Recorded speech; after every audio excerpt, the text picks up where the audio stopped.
Welcome to Mindful Moments. Nourish your mind on the go. This audio uses AI narration to present our original book analysis.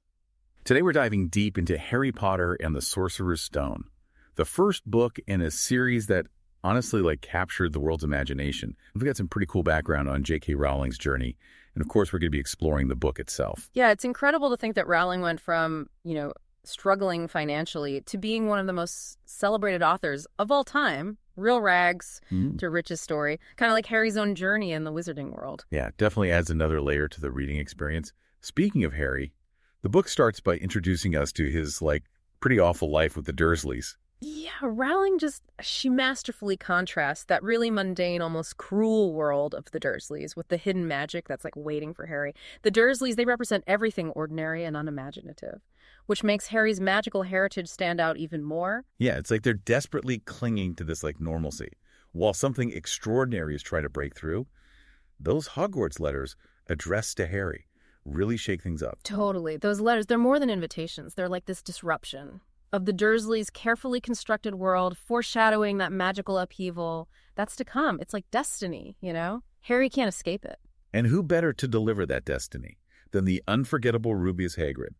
He bursts onto the scene larger than life and reveals the truth about Harry's past. Yeah, Hagrid's like a bridge between the Muggle world and the magical world. He guides Harry, introduces him to all these new concepts, like Gringotts Wizarding Bank, the Ministry of Magic, these hidden institutions that have existed alongside our own for centuries. Right, like discovering this secret society operating right under our noses. I love it. Harry's first trip to Diagon Alley to buy his supplies. I mean, it's breathtaking. It's a sensory feast. Diagon Alley embodies that wonder and possibility of the magical world. Ollivanders with its stacks and stacks of wands, flourish and blots just overflowing with spellbooks. It's every child's dream. Let's be honest, every adult's too. For sure. Then a journey to Hogwarts on the Hogwarts Express. Departing from the hidden platform 9 3/4, it's a real turning point for Harry. Yeah, it's like a physical and symbolic transition from the ordinary to the extraordinary, and it's on that train that Harry meets Ron Weasley, becomes his lifelong friend and confidant. Yeah, the Weasleys are a stark contrast to the Dursleys, full of warmth and love. And finally, they arrive at Hogwarts. We get to witness the iconic sorting ceremony.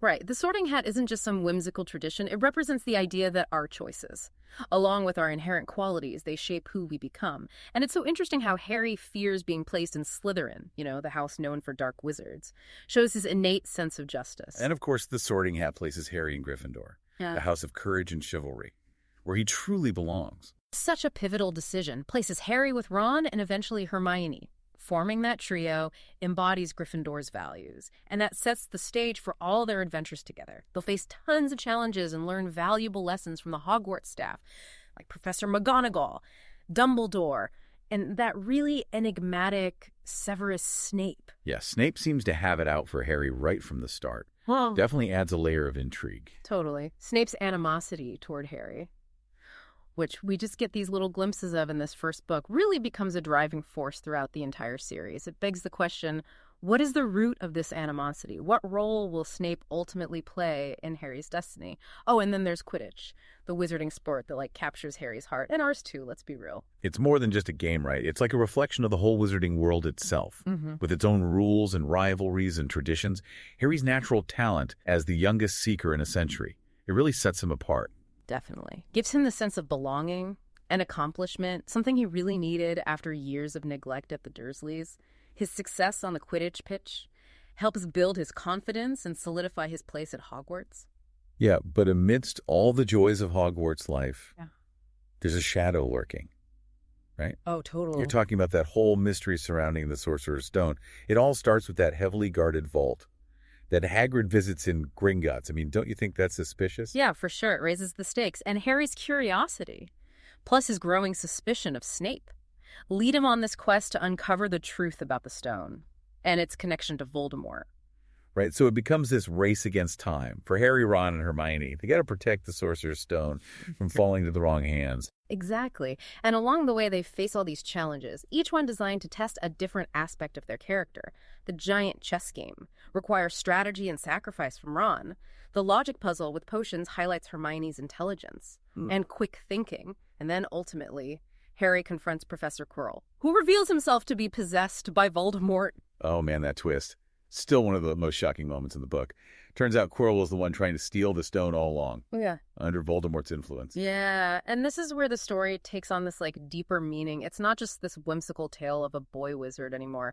Harry's now facing the very evil that murdered his parents, and he has to rely on more than just magic to defeat it. It's interesting. Harry's victory isn't just because of his magical ability.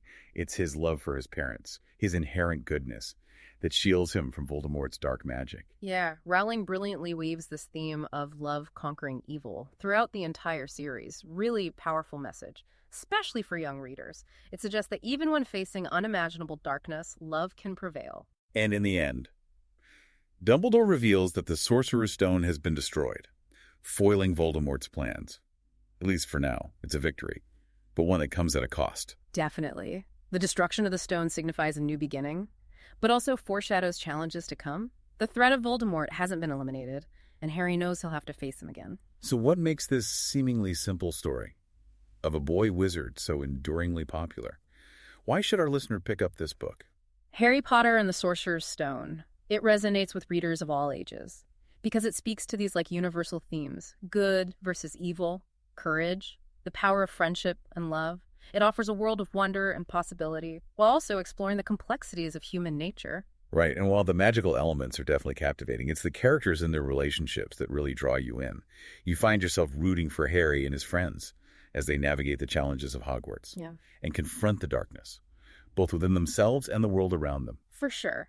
It's a story that reminds us that even in the darkest of times, there's always hope.